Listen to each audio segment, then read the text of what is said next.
I think the big thing when you look at the tax code is 99% of it tells you how not to pay taxes. We were talking before the show about opportunity zones. So teach me, what is the play right now with these op zones?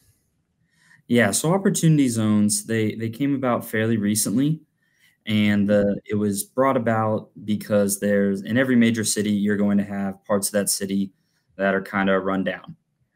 And so a bipartisan bill came out that had support on both sides, which makes it a really strong bill, and it got a lot of backing to offer tax incentives for individuals to come in and develop and revitalize different parts of major cities, areas that do need help rebuilding, but the government doesn't want to come in and be the ones to actually do the construction or do all that work.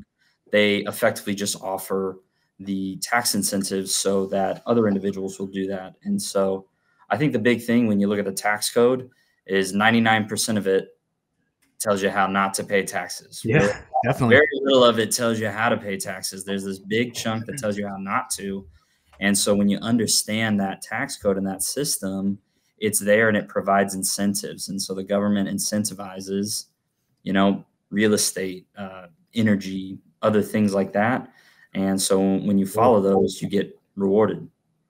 Yeah, absolutely. I had that conversation with another guest, actually. We were talking about that whole idea of, there's like 2 pages in the whole code that tells you like what you got to pay for taxes. And then there's like a billion other pages that tell you how not to do it. Right. Because exactly. Those guys want to pay taxes. So they just write the bills and create the loopholes. So if you play like them with their rules, that's how you get out of it. So, and so basically, so just for the listeners, right, an opportunity zone is just a distressed area that needs revitalization, where the government just incentivizes you to go ahead and invest money, and they give you in that form of come in tax incentives. That's correct, and they are zoned out. Yep. In most major cities. There's very specific areas that you can do that work in. Okay, cool.